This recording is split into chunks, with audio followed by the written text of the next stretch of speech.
শহীদ মাওলানা মতিউর রহমান নিজামী সেই Asian development ব্যাংকের থেকে প্রজেক্ট পাশ করিয়ে এইখানে বাঁধের কাজ সমাপ্ত করে সুষ্ঠুভাবে সুন্দরভাবে একটি মজবুত পাত নির্মাণ করিয়ে তারপরে যে উদ্বৃত্ত টাকা ছিল সেটা আবার এডিবি ব্যাংকে ফেরত দিয়েছেন। বাংলাদেশে এরকম আর কোন একটি উদাহরণ নেই। উন্নয়নের টাকা আসে, লুটপাট হয়, কাজ হয় না।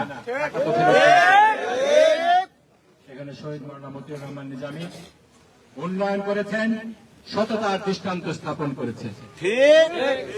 আজকে আমাদের চতুর্হাট সাথিয়ার অংশ ছিল, গত আওয়ামী লীগ সরকারের সময় অন্যায়ভাবে এটা কেটে নেওয়া হয়েছিল। পরে আমার শহীদ পিতা যখন আবার এমপি হলেন, তিনি মামলা করে এই হাটকে ফিরিয়ে আনলেন। সেদিন আমাদের আজকের মরহুম ব্যারিস্টার আব্দুর রাজ্জাক সাহেব এটার জন্য লড়েছিলেন।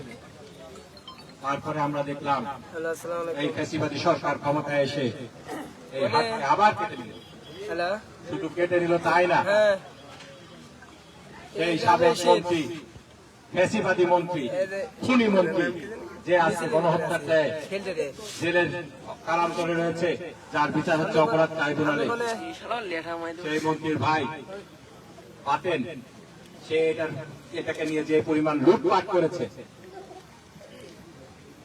তার সাথে কিছু সুবিধাবাদী রাজনীতিবিদ মিলে এই হাটের ইজারা নিয়ে ছিনিমিনি খেলেছে, জনগণের অর্থ লুটপাট করেছে। এটা নিয়ে মামলা হয়েছিল, একজনকে 10 বছরের লিজ দিয়ে দেওয়া হয়েছে নামমাত্র মূল্যে। এটা কি জনগণের টাকা নিয়ে ছিনিমিনি খেলা নয়? আমরা জানতে পেরেছি ভুয়া কাগজপত্র দাখিল করে তারা হাটের ইজারা নিয়েছে। এটা জনগণের অধিকার, এটা জনগণের সম্পত্তি, এটাকে জনগণের কাছে ফিরে দিতে হবে ইনশাআল্লাহ। আমি বলেছি আমরা আমাদের অধিকার ফিরে পেতে শুরু করেছি, সাথে একক আসন পেয়েছি।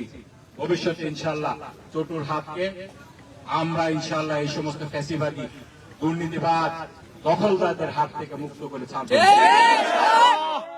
একই সাথে এই সাথিয়াকে শহীদ মাওলানা মতিউর রহমান নিজামীর এলাকা হওয়ার কারণে উন্নয়ন থেকে আমাদেরকে দীর্ঘদিন বঞ্চিত করা হয়েছে।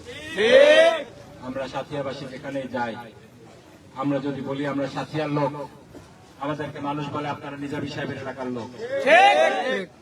এই নিজামী সাহেবের এলাকার লোক হওয়ার কারণে আমাদের গত 16 বছরে কোনো উন্নতি হয়নি। আজকে ইনশাআল্লাহ আমাদের সময় এসেছে, আমরা যদি সৎ এবং যোগ্য নেতৃত্ব বেছে নিতে পারি, আমরা ইনশাআল্লাহ আবার উন্নয়নের রাজপথে উঠব। আপনাদের কাছে দোয়া চাই, শহীদ মাওলানা মতিউর রহমান নিজামী আর সন্তান হিসাবে তার রেখে দেওয়া কাজগুলোকে যেন আমি বাস্তবায়ন করে যেতে পারি, সেই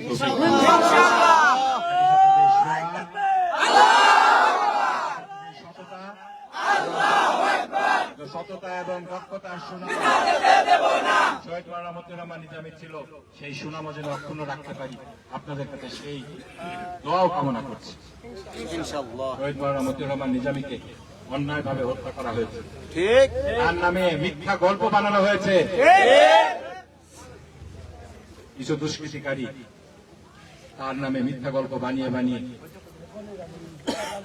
হত্যার ষড়যন্ত্র করেছে, হত্যা করেছে। তাকে যে হত্যা করা হয়েছে অন্যায়ভাবে, এর কোনো সন্দেহ আছে? এর ব্যথা আমাদের বুকে নাই? এই ব্যথার ইনশাআল্লাহ আমরা একটা জবাব দেব। আগামীতে নির্বাচন আসছে, এই নির্বাচনের মাধ্যমে সাথিয়াবাসী ইনশাআল্লাহ দেখিয়ে দেবে শহীদ মাওলানা মতিউর রহমান নিজামীর উপরে অন্যায় করা হয়েছে, অবিচার করা হয়েছে। শহীদ মাওলানা মতিউর রহমান নিজামীর প্রতীক, ন্যায়ের প্রতীক, ইনসাফের প্রতীক দাঁড়িপাল্লা, সেই দাঁড়িপাল্লাকে বিপুল ভোটে বিজয় করে ইনশাআল্লাহ আমরা প্রমাণ দেব শহীদ মাওলানা মতিউর রহমান নিজামীর উপরে অবিচার করা হয়েছে। আপনাদের কাছে এজন্য দোয়া কামনা করে, আপনাদের সহায়তা কামনা করে আমার বক্তব্য শেষ করছি। ওয়াকিরু দাওয়ানা আলহামদুলিল্লাহি রাব্বিল আলামিন। আসসালামু আলাইকুম ওয়া রাহমাতুল্লাহ।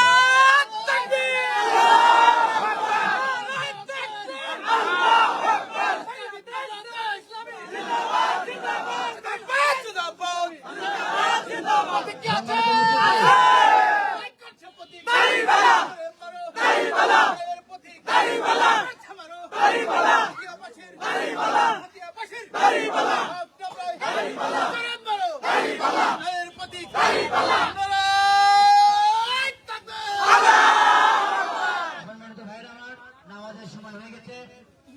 আপনারা এখানে যারা গাড়ি রাখছেন রাখেন, আর আপনার নামাজ যাবে এখন। নামাজ থেকে আমরা বড় মসজিদে নামাজ পড়ে বের হবো ইনশাল্লাহ। আমরা